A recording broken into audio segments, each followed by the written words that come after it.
Assalamualaikum warahmatullahi wabarakatuh.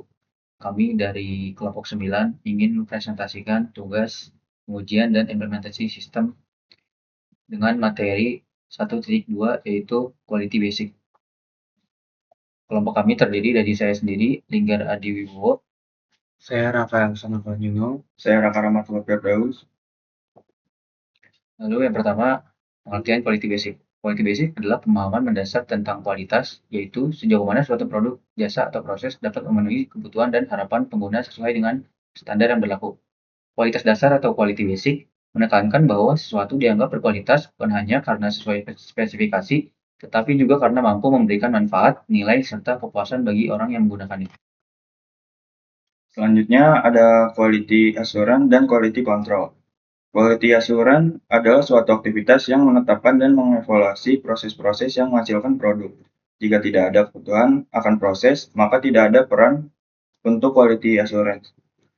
Quality Assurance berfokus pada proses atau pencegahan. Selanjutnya Quality Control. Quality Control adalah proses di mana kualitas produk dibandingkan dengan standar yang berlaku dan tindakan dilakukan ketika ketidakpuasan terdeteksi. Quality Control berfokus pada hasil akhir atau deteksi dan perbaikan. Lalu di sini ada definisi quality. Definisi quality atau kualitas adalah faktor yang menentukan ruang lingkup pengujian perangkat lunak. Lalu inti dari kualitas yaitu kualitas didasarkan pada kepuasan pelanggan. Organisasi Anda harus mendefinisikan kualitas sebelum dapat mencapainya. Manajemen harus memimpin organisasi dalam setiap upaya peningkatan kualitas. Lalu di sini ada 5 perspektif kualitas, yaitu yang pertama ada transcendent, yang kedua ada product based, lalu user based, development and manufacturing based, lalu yang terakhir ada value based. Selanjutnya, quality software. Terdapat dua definisi penting mengenai quality software atau perangkat lunak berkualitas. Yang pertama yaitu pandangan produsen terhadap quality software berarti memenuhi persyaratan.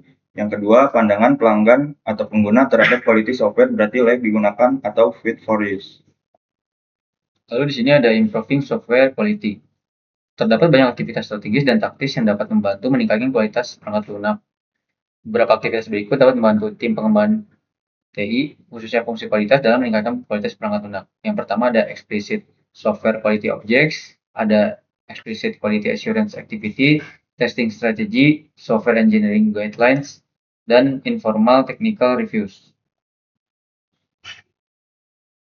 Selanjutnya, improving software quality. Yang pertama, formal technical review. Yang kedua, external audit. Yang ketiga, development process. Yang keempat, change control producer. Yang kelima, measurement of pressure. Lalu di sini ada the cost of quality. Jadi saat menghitung total biaya yang terkait dengan pengembangan aplikasi atau sistem baru, ada 4 komponen biaya yang harus dipertimbangkan.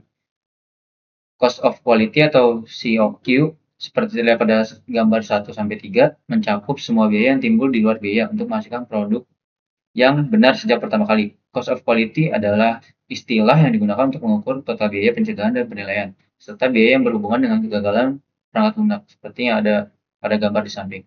Ada failure cost, ada appraisal cost, prevention cost, itu termasuk ke dalam cost of quality. Selanjutnya adalah software quality factor. Itu merupakan sekumpulan atribut perangkat lunak yang harus diperhatikan karena ketiadaannya dapat menimbulkan risiko bisnis dan menghambat keberhasilan sistem. Identifikasi faktor-faktor ini bertujuan untuk memastikan proses pengujian dibangun secara logis dan terdokumentasi dengan baik, layaknya requirement lain dalam pengembangan perangkat lunak.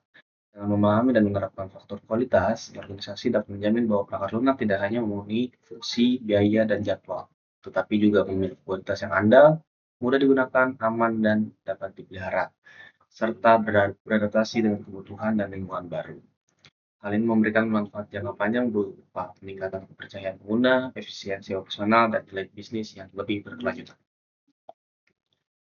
Selanjutnya di sini ada diagram Michael of Software Quality Factor. Nah, model ini tuh diperkenalkan oleh Jim Michael untuk menjembatani kebutuhan pengguna atau user dengan prioritas pengembang atau developer.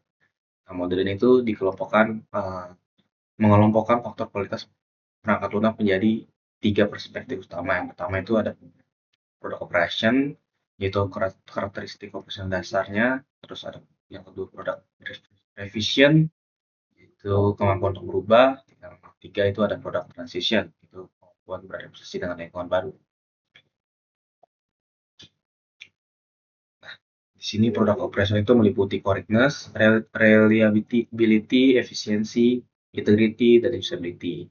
Terus produk revision meliputi maintainability, testability, flexibility. Terakhir ini produk transition, yaitu ada portability, reusability, dan interoperability. Yang terakhir di sini ada kesimpulan.